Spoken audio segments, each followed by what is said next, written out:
कार्यक्रम के पुण्यार्जक हैं साधु सेवा ट्रस्ट। सभी गुरु भक्तों का एक ही प्रण, साधु सेवा और समर्पण।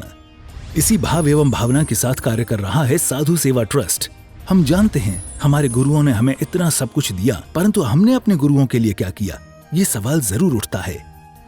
देश के कई ऐसे प्रांत हैं जहां पर दिगंबर मुनियों को विहार करने में बहुत कठिनाई आती है। चौके वाले न मिलने पर विहार के दौरान आहार की व्यवस्था भी नहीं बन पाती। कई गांव व शहर आज भी ऐसे हैं जहां साधु संतों के चातुर्मास नहीं हुए हैं। इन सब को देखते हुए श्री साधु सेवा ट्रस्ट का उदय हुआ, जिससे दिगंबर मुनियों के आहार, विहार, प्रवास आदि की व्यवस्था को सुचारू रूप से बनाया जा सके, जिसके माध्यम से हमारा समाज, धर्म, संस्कृति सब सुरक्षित रह सकते हैं। क्यों न हम भी अपनी चंचला लक्ष्मी का सदुपयोग करें एवं अपने सच्चे गुरुओं की रक्षार्थ हेतु आगे आएं। योजना: परम संरक्षक 1,11,111 रुपए, वरिष्ठ संरक्षक 51,151 रुपए, संरक्षक 31,131 रुपए, आजीवन सदस्य 21,121 रुपए, सदस्य 11,111 रुपए। खाता विवरण: account name VVSP Sadhu Seva trust, bank name HDFC bank limited, account number 50200073358170, IFSC code HDFC 0001273, trust PAN card AADTV 8567E, mail ID vvspsadhusevatrust@gmail.com।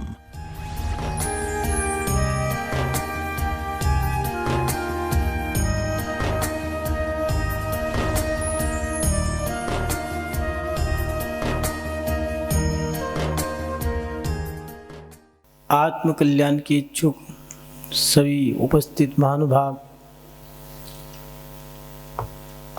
आज का समय, आज का परिप्रेक्ष्य, आज को देख कर के लोग सोचते हैं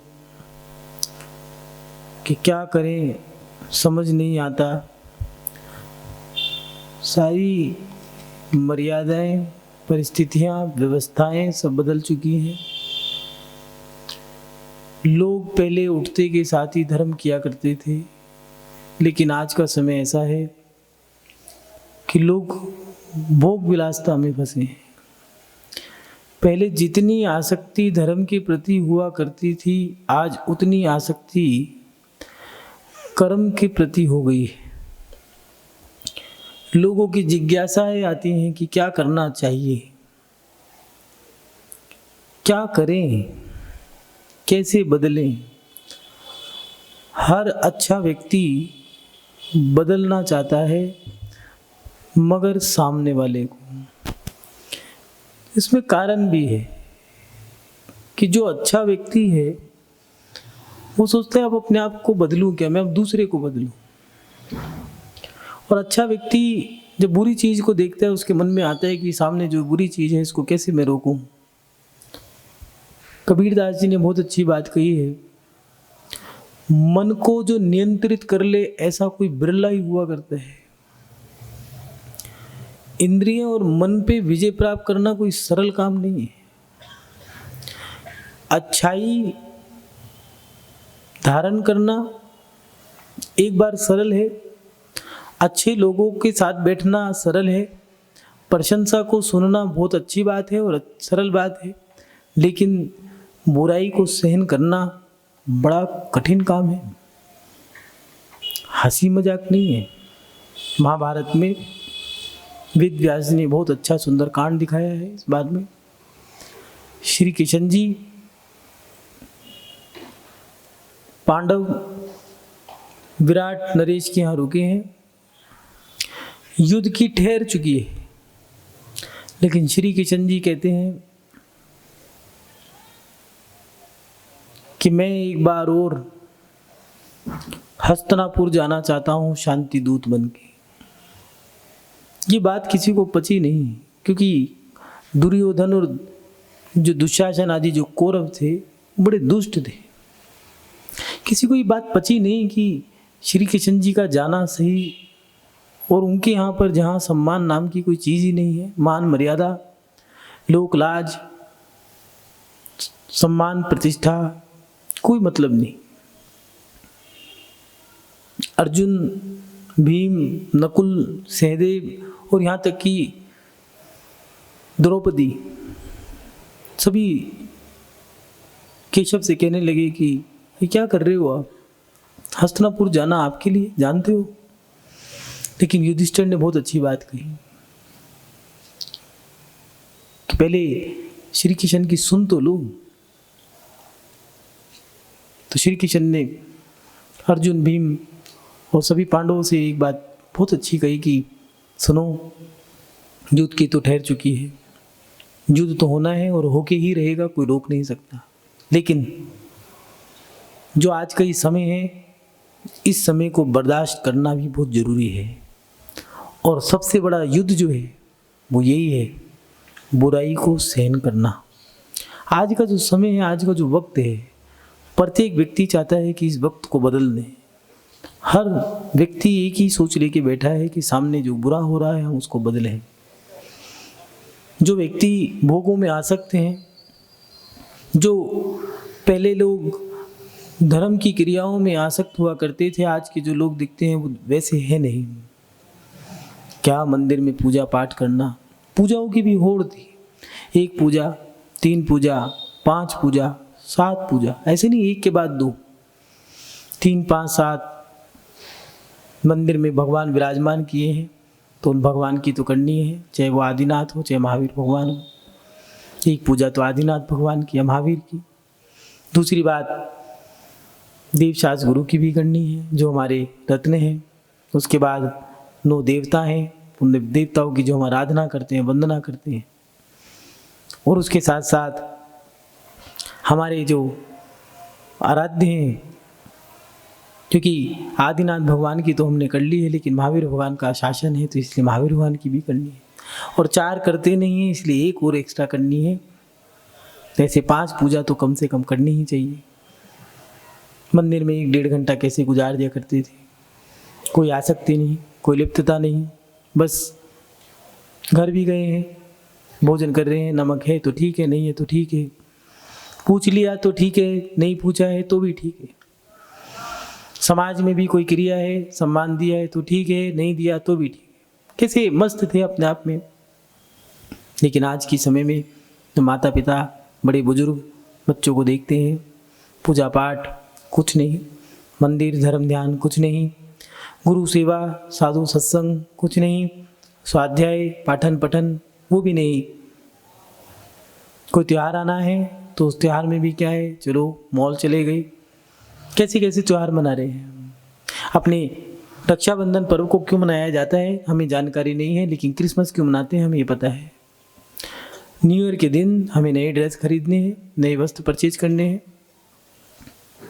और हमें नई नई चीज़ें जो करनी है, वो जैसे बड़ा दिन आ गया है ना, हमें क्रिसमस मनाना है। बट जो हमारा ये नया दिन है वो बड़ा दिन नहीं। क्रिसमस बड़ा दिन नहीं है, लेकिन बड़ा दिन क्या है वो हमें पता ही नहीं है। हमें लोहड़ी भी मनानी है, संक्रांत भी मनानी है, बहुत सारे त्यौहार हैं जो हम मना रहे हैं, लेकिन वो त्यौहार जो हमारे आराध्यों के हैं वो हमें कोई मतलब नहीं है। हम सब काम कर रहे हैं, लेकिन समस्या ये है कि हमारी जो चीज़ें हैं उनको अगर हम कोई देख रहा है और वो गलत है तो उसको टोक दे तो बुरा लगता है। माता पिता कह रहे हैं कि बच्चों थोड़ा सा अपने आप में कंट्रोल करो। भूख लगती के साथ ही बाज़ार से हमें फास्ट फूड चाहिए, चाहे वो चिली पटेटो हो, मोमोज हो, चाहे पिज़्ज़ा हो, बर्गर हो, मैगी हो, चाउमीन हो, जबकि हम जानते हैं ये चीज़ हमारे लिए नुकसानदायक है। अगर माता पिता ने टोक दिया है कि ये बच्चों घर में मत लाया करो, गंदी चीज़ है, हम इनका सेवन नहीं करते हैं, प्याज है, लहसुन है, लेकिन नहीं, हमें टोक कैसे दिया, मम्मी बुरी दादी बुरी। वो कह रहे हैं थोड़ा सा कंट्रोल करो अपनी इंद्रियों पे, तो कंट्रोल करना चाहिए। तो सामने से एक जवाब आता है कि अगर हम इंद्रियों को कंट्रोल नहीं करते हैं तो दिक्कत क्या है, परेशानी क्या है। माता पिता से बनती नहीं है और वो चुप हो जाते हैं कि वो जवाब तो नहीं दे सकते, क्या समझाएं, इसका जवाब तो हमारे पास भी नहीं है। लेकिन आचार्य भगवान ने बहुत अच्छी बात कही इनके बारे में। 2 गाथाएं आचार्य कुनकुन स्वामी जी ने इंद्रियों के बारे में दी है, उसको देखते हैं। वो लिख रहे हैं कि नियपनाण झाण झेण स्वामी रसायनम पाणम मोतोड़ खाण सुहम जो बुंजई सोहु भैरप्पा किम पाए फलम पक्कम विश्व मिस्सदी मोदगिंद वारुण सोहम जिव्य सुहम दिट्ठी पियम जेते जानक सोखम पी। आचार्य कुंदकुंद स्वामी जी लिख रहे हैं, जो मनुष्य अपनी आत्मा के ज्ञान, ध्यान, अध्ययन और सुख रूपी अमृत रसायन का पान छोड़कर इंद्रियों का सुख भोगता है, वह निश्चय से बहिरात्मा है, माने मिथ्या दृष्टि है, माने संसार में आसक्त है, माने वह मोक्ष मार्ग के लक्ष्य में नहीं चल रहा है, मात्र वो अपने जीवन में सुखों को ही शाश्वत सुख मान रहा है, लेकिन ये सुख जो है उसे ये नहीं पता है कि ये बाहरी सुख है, ये सुखाभास है, सुख नहीं है, सुख का आभास है। जो अपनी आत्मा के ज्ञान किसी प्रकार का स्वाध्याय नहीं किया है, कभी एकांत में बैठ कर के अपना ध्यान चिंतन नहीं करना, कभी किसी प्रकार का कोई अध्ययन नहीं किया है, आज के समय में जिज्ञासाएं इतनी हैं जिसकी कोई हद नहीं। वास्तु के बारे में सबको जानकारी चाहिए कि मकान का नक्शा मैं भी ठीक करा लूँ, लेकिन उन्हें ये नहीं पता कि दिशा कितनी होती है। समस्या किस बात की है?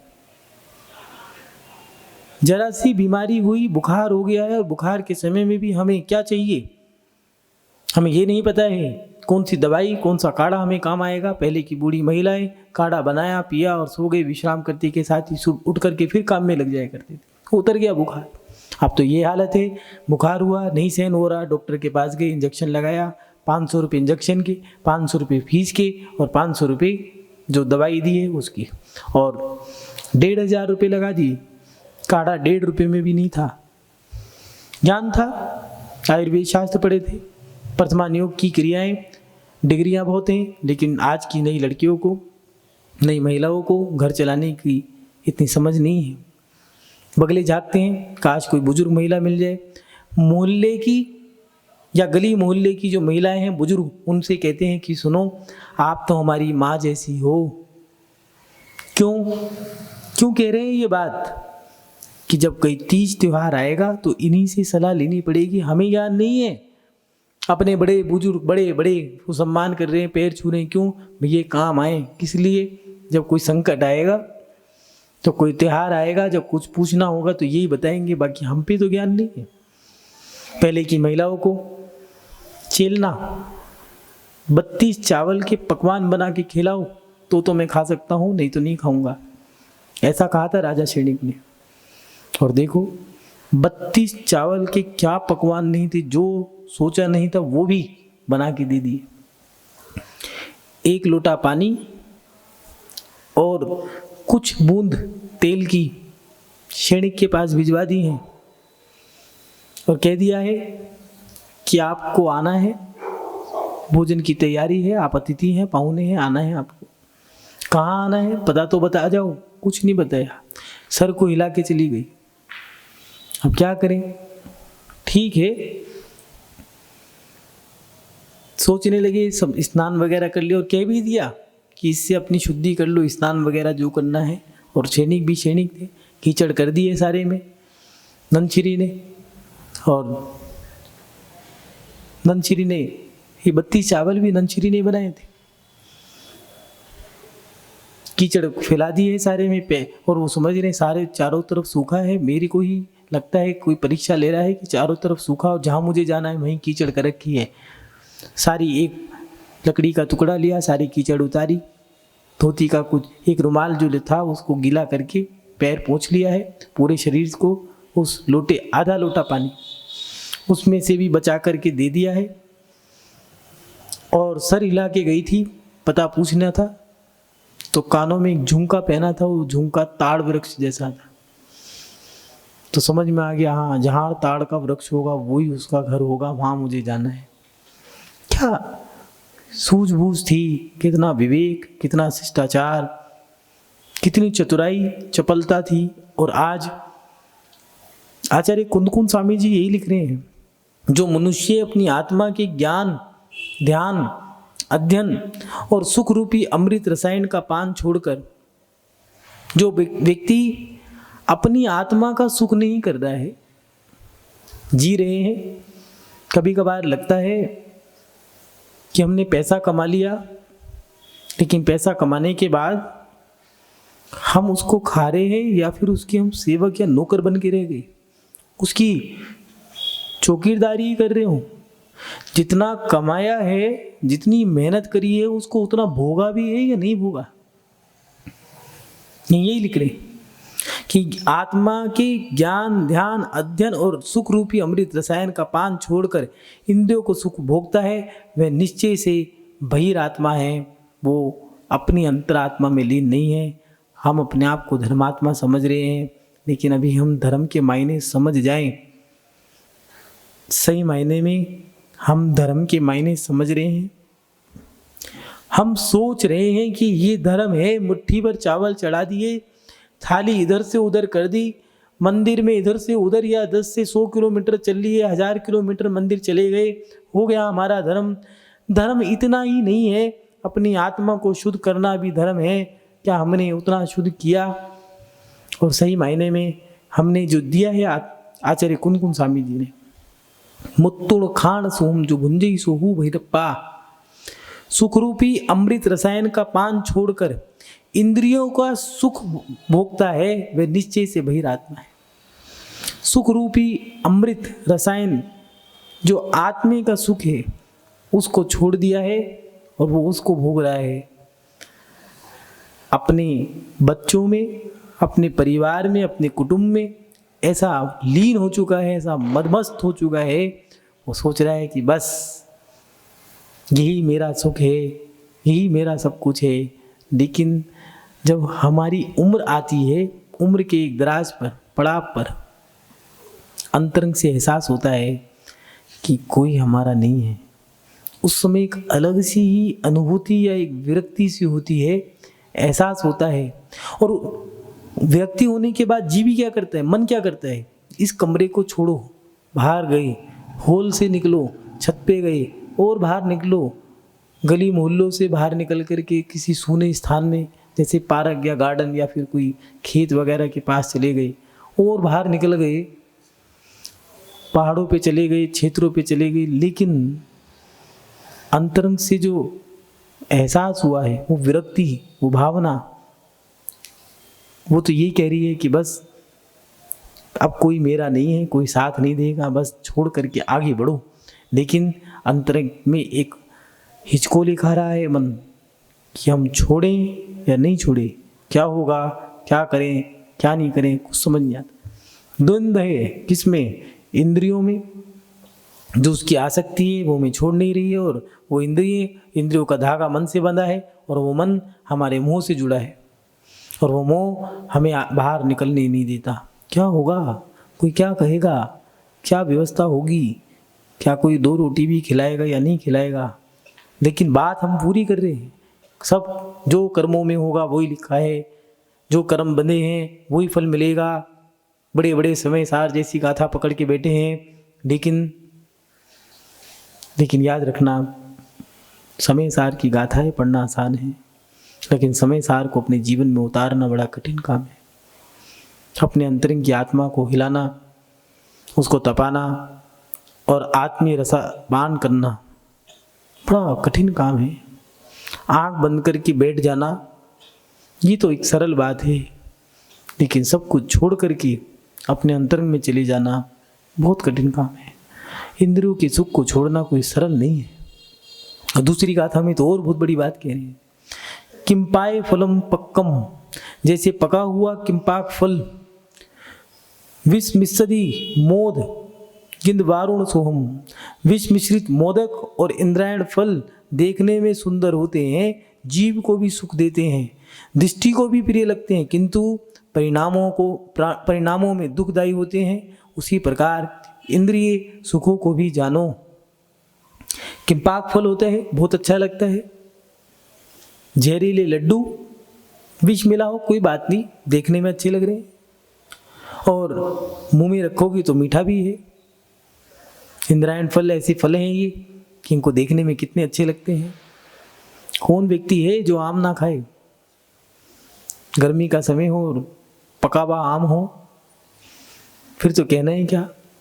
और खाने का मन भी हो उस समय, कुछ मीठा खट्टा, लेकिन देखने में अच्छे लग रहे हैं, चखने में प्रिय लगते हैं, लेकिन अच्छे है थोड़ी ना। ऐसे ही इंद्रियों के सुख अच्छे नहीं है।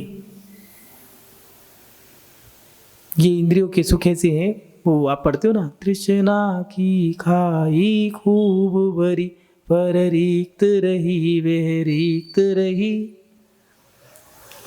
हर बार यही तो सोचते हूँ, ये एक और बस, इसके बाद तो समाप्त है। जैसे वो दृश्य आपने देखा होगा मंदिरों में बना रहता है, एक वृक्ष है, उस वृक्ष को एक हाथी अपनी सूंड से खींच रहा है, एक टहनी पे एक आदमी लटका हुआ है, दो चूहे उसके हाथ पे दांत मारते हैं, उसके नीचे पैरों के नीचे 4 सर्प हैं, ऊपर एक विमान है और एक घना वृक्ष है, नीचे एक दलदल सी है। कि क्या है, संसार का दृश्य ऊपर लिखा रहता है, संसार का दृश्य, माने वो जो वृक्ष है वो संसार है, नीचे मोह रूपी कीचड़ है, 4 सर्प हैं 4 गतियों के, और उसके साथ साथ जो हाथी है वो काल रूपी हाथी है। सुख पुण्य और पाप नाम के 2 चूहे हैं, उसके साथ साथ लटका हुआ एक व्यक्ति, एक विमान में जो 2 देव हैं वो हाथ पकड़ा करके कहते हैं, सुनो हमारा हाथ पकड़ लो, हम तुम्हें पार कर देंगे। और वो हाथ पकड़ाने के लिए तैयार है, लेकिन कहते हैं ठहरो, ऊपर से ये एक बूंद आ रही है, ये मेरे मुंह में गिरती है और बहुत अच्छी है, इस बूंद को मेरे को चखने दो, बस मैं तुम्हें अपना हाथ पकड़ाता हूँ, तुम मेरा हाथ मत छोड़ना, मुझे बचा लेना यहाँ से, नहीं तो ये सांप मुझे ढस लेंगे। और जैसे ही वो व्यक्ति हाथ पकड़ाने के लिए तैयार होता है, उस बूंद को चाट लेता है, और सामने से जो विमान में 2 व्यक्ति बैठे हैं वो हाथ फैलाते हैं और कहते हैं लाओ जल्दी से अपना हाथ पकड़ा दो, अब तुमने बूंद चाट ली है। वो हाथ पकड़ाता है और कहता है ठहरो, वो बूंद गिरने वाली है, इस बूंद को और एक बूंद और, इसके बाद मेरी कोई इच्छा नहीं रहेगी, फिर तुम मुझे पकड़ लेना, मुझे बचा लेना। और जैसे ही वो बूंद चाट लेता है, फिर पुनः वो कहता है मुझे अपना हाथ दे दो, नहीं तो मुझे सांप ढस लेंगे। नीचे से फुंकार आती है और वो हाथ पकड़ाते हैं और कहता है लो जल्दी से अपना हाथ पकड़ाओ, और हाथ पकड़ाने के लिए तैयार ही रहता है। फिर कहते हैं ठहरो, बस मेरी एक इच्छा और है, एक बूंद और मुझे चाटने दो, क्योंकि ये शहद की जो बूंद है बहुत अच्छी है। और जानते हो वो व्यक्ति धीरे धीरे टहनी टूट जाती है और उसे वो नाग जो सर्प है भयंकर भुजंग सर्प वो ढस लेते हैं। ऐसे ही कुछ हमारे साथ है, वो शहद की बूंद और कुछ नहीं, वो हमारा मोह है जो हमें अच्छा लगता है। हमारे साथ भी तो यही है कि बस एक इच्छा और पूरी होने दो, मेरी शादी होने दो, एक इच्छा और पूरी होने दो, बच्चे हो जाएं, एक इच्छा और पूरी होने दो, उनकी शादी और देख लें, बस एक इच्छा है, आखिरी इच्छा है, और ये इसके बाद तो कुछ है ही नहीं। क्या उनके बच्चे तो हो जाएं, उनकी शादी, उन बच्चों को पोतों को तो देख लें, और जो पोते पोतियाँ हो गए, पोता होने के बाद एक इच्छा और है कि पोती हो जाए, पोती होने के बाद एक इच्छा है कि इनकी थोड़ा सा तो तलाती हुई भाषा तो बोली तो सुन ले, और उसके बाद बस फिर क्या है, ये हमारी इच्छा समाप्त हो गई। और जब वो बड़े हो गए तो बस जब अब तो तलाती बोली है तो इनकी शादी भी देख लें, और अब शादी भी देख लिए तो अब क्या है, अब तो काल रूपी सर्प ने, उस महाकाल रूपी हाथी ने ढस लिया है।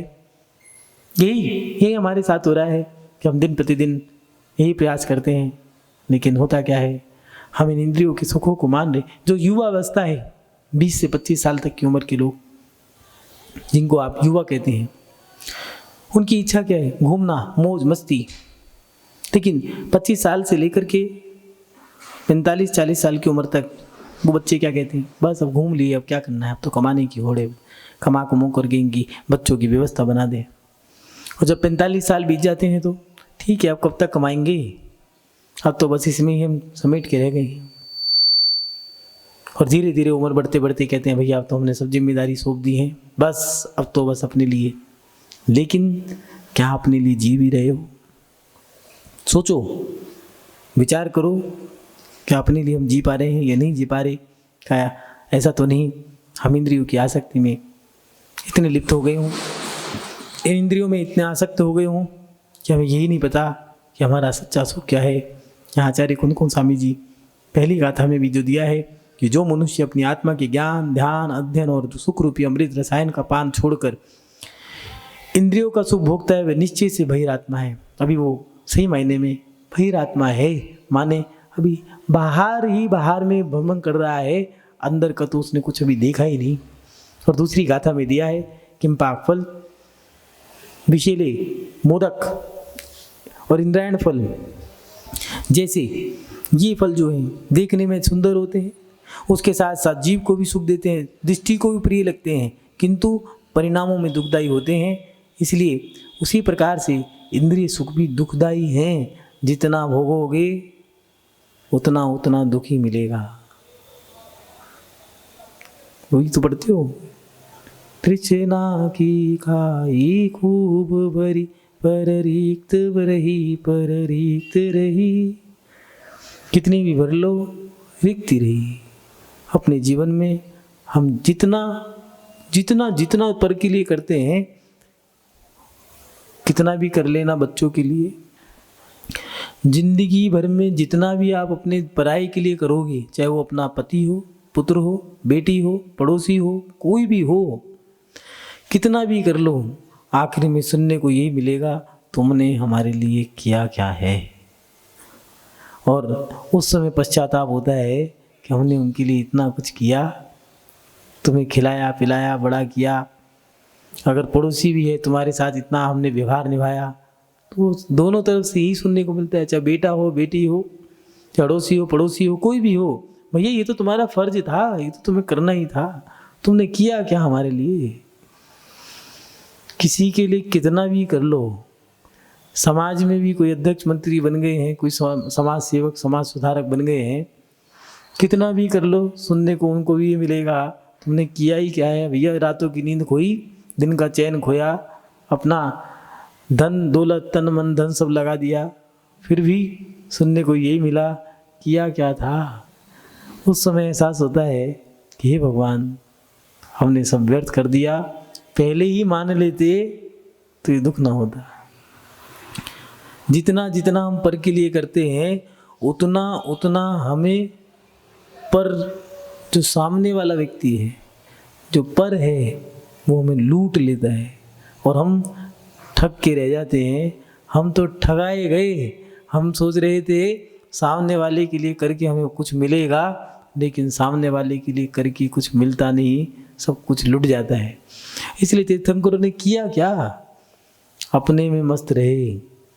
कई लोग कहते हैं कि साधु बनने के बाद प्रभावना करनी है, साधु बनो तो हो हल्ला तमा चौकड़ी मचाओ। अरे भैया, जो आनंद एकांत में है, जो आनंद अपने आत्मा में है, वो आनंद बाहर में नहीं है। गुरुजी कहा करते हैं, बहुत अच्छी बात बताते हैं, जो खाए में आनंद है, जो खिलाए में आनंद है, वो खाए में नहीं है। जो लाभ आनंद देने में है, वो लेने में नहीं है। और जो आत्मा में आनंद है, वो आनंद बाहर में नहीं मिलता। इस कार्यक्रम के पुण्यार्चक थे साधु सेवा ट्रस्ट।